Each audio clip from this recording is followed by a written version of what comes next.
nanay ng isang kilalang content creator sa Saudi Arabia na si Losamat na kinitil ang sariling buhay dahil sa depresyon, nagsalita na.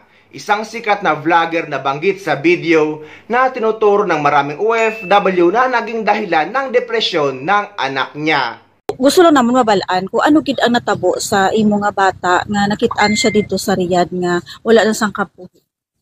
Ang namon sang Friday sang gabi sina nang may nagtawag dire sa amo, may nagpamukaw nga si Arnold ara na sa ICU nakaratay, nadala na siya sa ospital, na ICU siya. Ano tong Biyernes, ma'am? Last Friday lang or ano sa atong last Friday? Last lang? Friday, pizza 31, ay 31. Last Friday is 31. Amo to ang pagkabalo namon nga ara na siya sa ospital. Hindi naman balaan ba kung buhi pa or patay na siya. Amo na ang pagkabalo namon. Diri may nagpabalo sa amon. Pila na siya ka years sa Riyadh, ma'am? Kung halin lang sang 2023, mag 2 years siya sa 2025 nga nitani. Pero dugay na gid man na siya sa ma'am sa Saudi. Pero halin sa to sang paglakat niya dito daw katatlo pa lang siya nagpuli last 2023 niya nga pauli. Ang iyang trabaho dito? Flores. Oo, Flores siya. Kag nang naga-vlog siguro siya ma'am, yan mga siyang niya dito. Based sa inyo nga impormasyon na kaabot sa inyo, ma'am, ano gid ang istorya nga nag-abot sa mga punto? Ang kuno namon nga istorya amo gay na tong gin post siya sa social media, ma'am, nga wala sang permiso sa iya, tapos sige nga pakalat sa niyang si Juan, istorya ni Juan, amo nang na niya sa amo na hambal niya sa to sa amon. Dugay na siya ginadautan sini nga nga account. Hindi naman balaan, ma'am, kay ining pag viral niya na lang, amo kami sadto nakahibalo nga amo na. Amo lang man ang kuan niya nga amo na siya ginakuanan, amo na kay usisa kuman siya kung ano gid ang matuod. Before siya nakitaan, nag-istoryahanay pa kamo? Oo, ma'am, naka-istoryanay kami.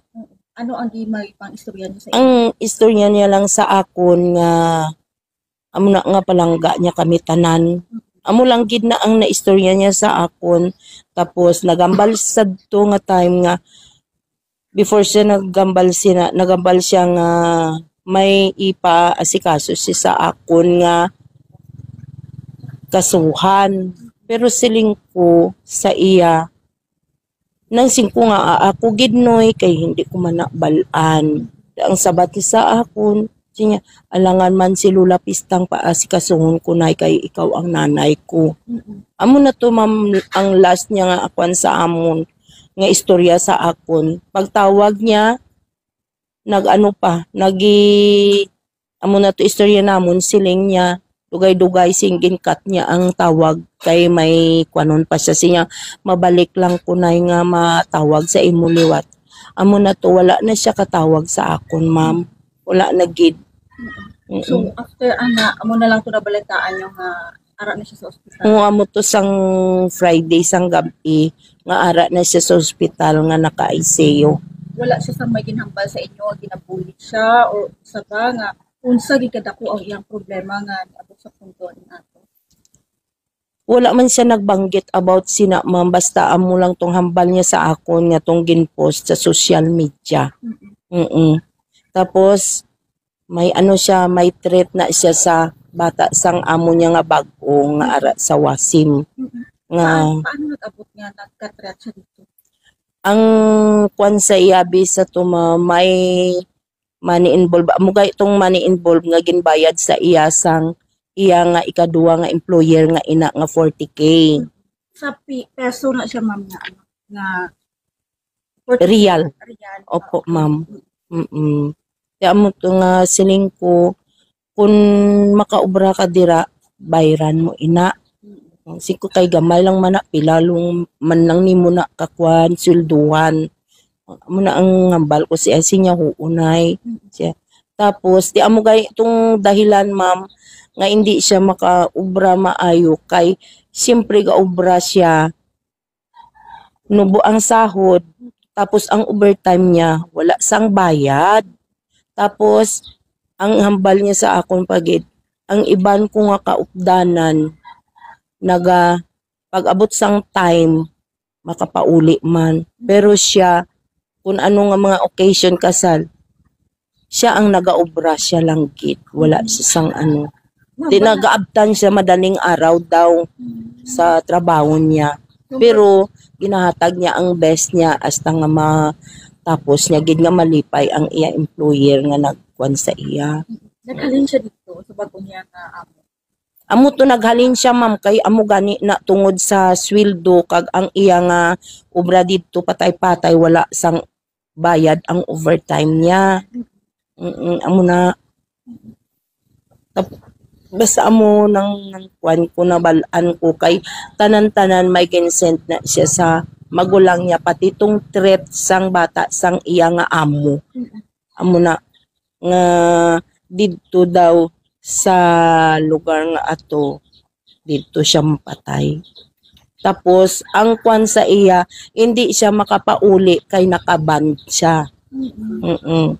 So mga pictures ni padala sa inyo ha or wala? Ara sa bata ko gani itong ara pa siya sa ICU ma'am. Ma'am, na-mention mo kung nabuhat siya. May mga idea kung sino ang mga personal kung nag-ibisir sa social media. Wala ma'am, wala gid sir, amo lang nang sakay istorya ni Juan. Amo na gani nga na ano kami nga sa sulod sang iyang content bata ko lang gid. Wala na sang iban. Gitanaw niyo tong account sang katong ni ano ma'am, istorya ni Juan. Kung unsa nakadugay niya nga ginahimo ato sa imo nga bata. Wala ma'am. Kay basta daw bago lang to kay nakapost na siya sa ano mo sa account ni Juan. May ara man kami sa bata ko nga ano nga oo nga picture niya. Tapos may nagahatag siguro sa iya sang ideya nga i-content si Nunoy. Amo na amo lang nang nasakitan gid masakit gid ma'am kay ngano man kun sa pagka-strong lang. Strong gid ng bata ko, ma'am. Kay ako ang nagpadako sa iya. Strong gid na siya, kag malipawin na siya nga klase ka bata. Wala ka mo nag-expect na natin. Wala gid, ma'am. Wala kami nag-expect nga mo na yung matabo sa iya dito. Naman siya kabuhay sa istorya sa inyo, ma'am. Ito na kapang biling-biling. Wala, ma'am. Wala, sir. Amo lang tong hambal niya. Nga niya na ipalangga ko kamutanan. And then amo tong nag-post niya nga, Lord, ikaw na lang bahala sa pamilya ko. Amo na, why kami concealing nga mga conversation pa kami nga malawig, ma'am, wala na gid. Wala. Bakit kami na-ambal sa inyo, ma'am, mga problema? Wala na siya kasugi kay bisan ako mismo mag-istorya sa iya, noy, ano gid bala ang problema mo? Sininya wala na iya. Wala. Kaya ko ni using ko ikaw pa kaya mo na mga ambal ko, ma'am. So, ma'am, pagkatapos na natabo sa inyong bata, ano ang inyong mensahe dito sa mga tao nga mamba nato na nagpasakit sa iya or nagpuli sa iya, nag-post sa amusing sa iya? Ang ako lang tani mahambal nga kung wala man lang sila sang proof kag wala sila sang mahimo sa ilang nga kabuhi, hindi sila mangguba sang kabuhi sang dignidad sang ilang nga pareho nga OFW. Dapat magpaningkamot man sila nga makabulig sila sa pamilya nila, hindi nga mag-post sila sang wala sang pahanugot malamang nga amo sinagubon ang kabuhi sang pareho nila.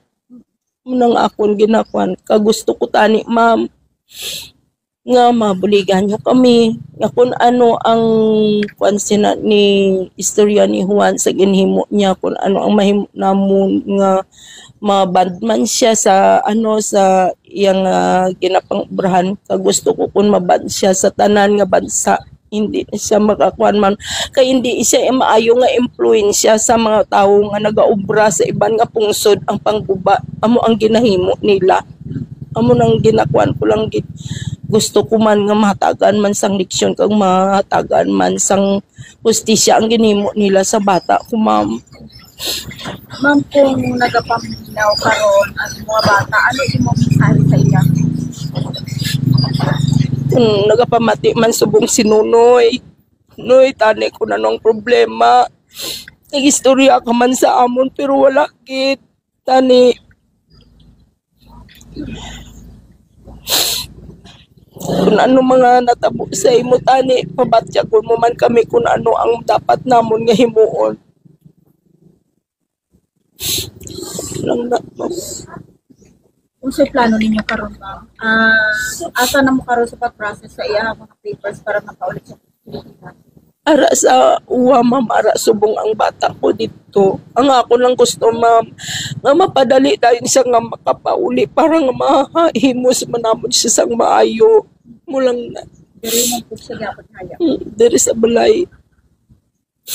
Ito nga ang sobrang nakakalungkot dahil kapag may nangyari sa isang OFW sa ibang bansa, ay pamilya natin ang unang maaapektuhan at magsasuffer. Isa na dyan ang ating mga magulang. May nagawa nga rin akong video na opinion ko tungkol sa pangyayari.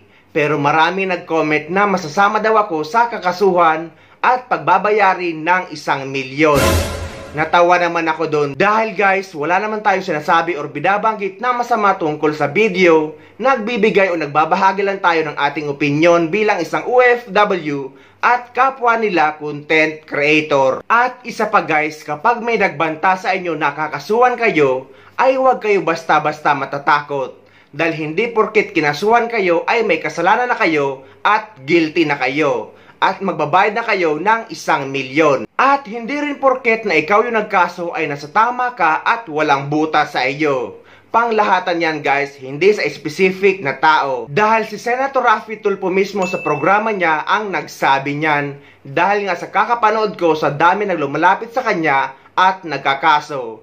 Na hindi lahat ng nagkakaso ay tama at hindi lahat ng kinakasuhan ay nakukulong or nakakasuhan.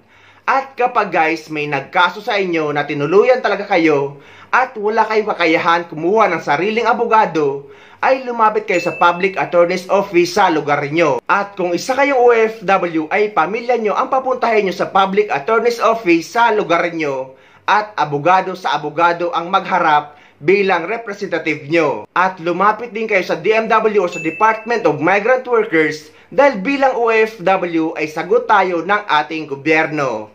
At talagang kung kinakabahan kayo na may kaso kayo, ay ilapit nyo na kay Senator Raffy Tulfo. Ito pala yung sinasabi kong video na nagawa ko.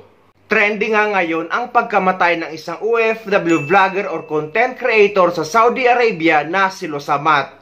At putok na putok sa social media na ang tinuturong dahilan ng pagkamatay niya ay ang pag-content sa kanya ng isa ding sikat na content creator na siya nga ata ang pinapatamaan ni Losamat sa video na ito.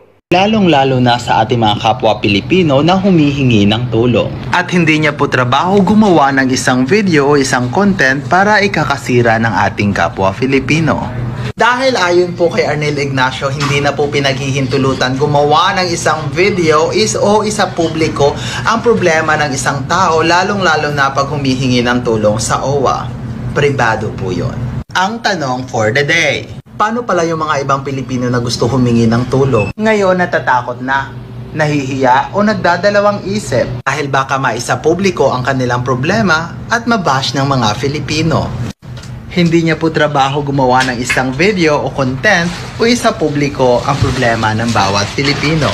Dahil maganda pa rin magtrabaho nang wala kang naapakang tao pala. Pero guys, ang masasabi ko lang sa pangyayaring ito ay hindi ka handang pasukin ang pagiging content creator or pagiging vlogger kung hindi ka handa sa posibleng pangbabash or negatibong sasabihin ng ibang mga tao.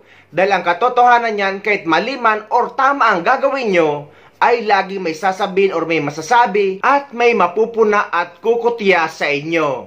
Ang mahalaga lang naman dito ay at least kilala mo ang sarili mo at malinis ang konsensya mo. Sa talagang nakakakilala nga sa akin ay minsan na rin ako nagkaroon ng suicidal thoughts nung dumaan ako or may pinagdaanan akong mabigat na pagsubok sa aking buhay. Ngunit nang maisip ko ang pamilya ko at nagdasal ako sa Panginoon, ay nawala sa isip ko ang pagpapakamatay. Dahil hindi man pare-pareho ang kakayanan ng bawat tao sa pag-handle ng mga problema, ay wala namang problema na walang solusyon. Yan ang lagi nating tatandaan. At hindi kailanman magiging solusyon sa kahit anong problema ang pagpapakamatay. Mas masarap pa ring maabot natin ang dulo ng ating buhay ng lumalaban. Dahil lahat naman tayo ay darating dyan. Humingi lang kayo ng gabay at magdasal sa Panginoon na nasa taas.